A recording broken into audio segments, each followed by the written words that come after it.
भारतीय राजनीति में एक बात हमेशा कही जाती है, दिल्ली का रास्ता उत्तर प्रदेश से होकर ही गुजरता है। 80 लोकसभा सीटों वाला यह राज्य सिर्फ चुनाव नहीं लड़ता, बल्कि देश का भविष्य तय करता है। लेकिन असली ताकत महलों या एसी कमरों में पैदा नहीं होती, यह पैदा होती है धूल से, खेतों से और आम जनता के बुलंद हौसलों से। यह कहानी एक ऐसे आंदोलन की जिसने दबे, कुचलों और वंचितों को अपनी आवाज़ दी। डॉक्टर राम मनोहर लोहिया के विचारों से सींचा गया एक ऐसा आंदोलन जिसने सत्ता के समीकरण बदल दिए।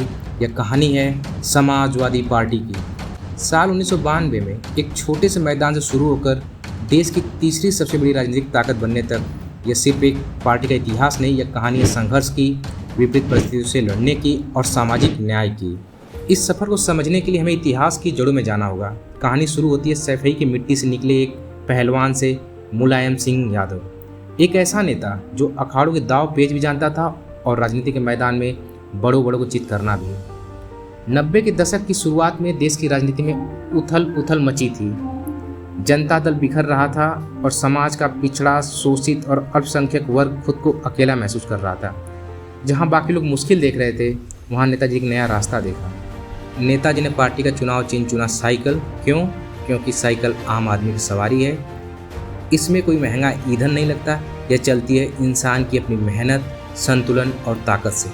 और यह साइकिल ऐसी चली कि थमने का नाम नहीं लिया। स्थापना के महज एक साल बाद 93 के विधानसभा चुनाव में इस पार्टी ने इतिहास रच दिया। 109 सीट जीतकर सरकार बनाई और साबित कर दिया कि जब समाज का आखिरी आदमी एक साथ खड़ा होता है तो दिल्ली और लखनऊ के तख्तो ताज हिल जाते हैं। उसके बाद के 2 दशक समाजवादी पार्टी के लिए किसी अग्नि परीक्षा से कम नहीं रहे। पार्टी उत्तर प्रदेश में पिछड़ों, किसानों और अल्पसंख्यकों की ढाल बन गई। नेताजी 3 बार राज्य के मुख्यमंत्री बने। उन्होंने राजनीति के उतार चढ़ाव के बीच अब हमेशा अपने सिद्धांतों को थामे रखा। इतना ही नहीं, 96 से 98 तक देश के रक्षा मंत्री के रूप में उन्होंने भारतीय सेना को मजबूत करने के लिए ऐसे फैसले लिए जिन्हें आज भी याद किया जाता है।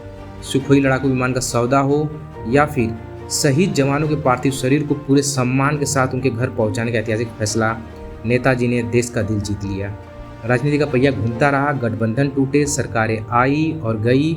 आलोचकों ने कई बार कहा कि समाजवादी पार्टी का दौर खत्म हो गया, लेकिन असली लीडर बिखरते नहीं, वो मुश्किल से सीख कर और मजबूत होकर उभरते हैं। जब भी पार्टी विपक्ष में बैठी, वो सीधे जनता के बीच, गाँवों और युवाओं के पास गई।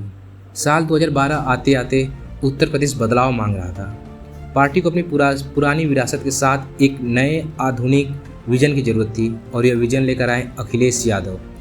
एक नई सोच और आधुनिक शिक्षा के साथ अखिलेश यादव ने हाथ में साइकिल की कमान संभाली। उन्होंने उत्तर प्रदेश के कोने कोने में हजारों किलोमीटर की यात्रा की। उन्होंने युवाओं से उस भाषा में बात की जिसे वो सुनना चाहते थे, रोजगार, विकास, तकनीक और लैपटॉप। लेकिन इस आधुनिकता की नींव में भी समाजवाद की समानता थी। नतीजा, 2012 के चुनाव में समाजवादी पार्टी ने अकेले अपने दम पर 224 सीट जीतकर पूर्ण बहुमत का इतिहास रच दिया। महज 38 साल की उम्र में अखिलेश यादव उत्तर प्रदेश के सबसे युवा मुख्यमंत्री बने। किसी भी आंदोलन की असली परीक्षा तब नहीं होती जब वह सब कुछ अच्छा चल रहा हो, बल्कि तब होती है जब संकट का पहाड़ टूट पड़े। साल 2022 में पार्टी ने अपने मार्गदर्शक, अपने भावनात्मक स्तंभ नेताजी मुलायम सिंह यादव को खो दिया। लगातार चुनावी चुनौतियों और विरोधियों के प्रचंड प्रभाव के बीच विश्लेषकों ने मान लिया था कि अब समाजवादी पार्टी का पुनरुत्थान नामुमकिन है। लेकिन याद रखिए, साइकिल पर यह रुकता नहीं, वह आगे बढ़ने के लिए बना है। साल 2024 का आम चुनाव आया।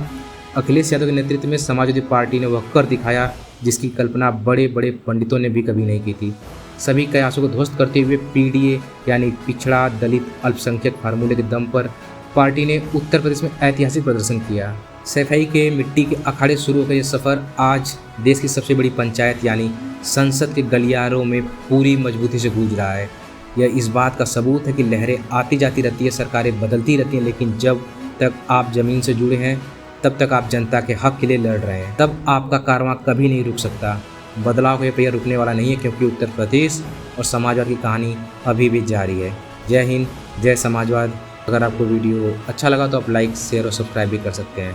Thank you.